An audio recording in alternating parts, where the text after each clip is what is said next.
Good morning. Welcome back. Today, I want to actually continue a little bit on the video that I did yesterday on the positive side of insecurity. Because I had a great meeting with one of our black belts this morning. In fact, my meeting topic has actually changed based on the results of that discussion. Because I was thinking about how, remember we came from the point where we said that it's actually a positive thing to be a little insecure, such that you're seeking validation. The takeaway really was, and we were talking about it this morning, that achievers are seeking validation that they're doing a good job. Rather, whatever kind of work you're in, whatever your mission or your purpose is, if you really are striving to be your best, then it's a normal thing to seek feedback and to seek validation that we're doing a good job. By the way, there's a whole other lesson on the importance that it's important to give that feedback to somebody who needs it. But today what I wanted to talk about is how the greatest validation of all comes through generations.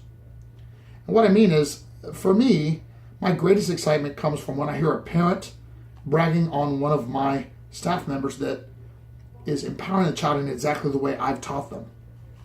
Or when I see Sensei Phil, who does a fantastic job on the mat, saying something or giving a lesson that he got from me.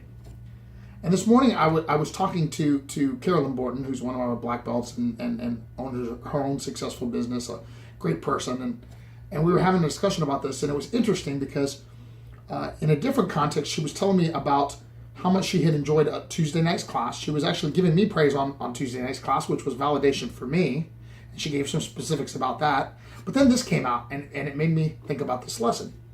She mentioned how in the after action review, because I always ask the students, what did you learn? Tell me something you learned.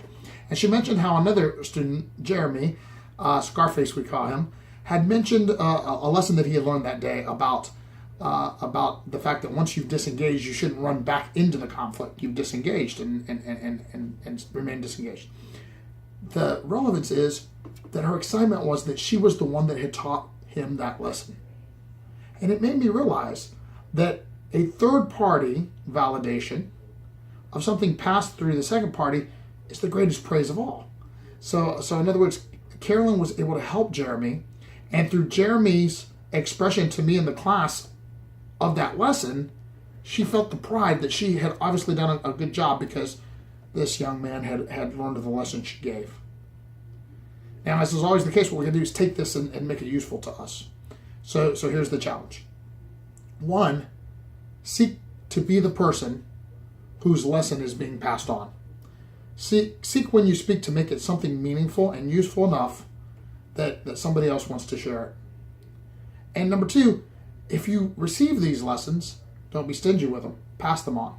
And let's make sure that we keep the positive messages and the positive praise and everything we can derive positive from our day flowing in both directions.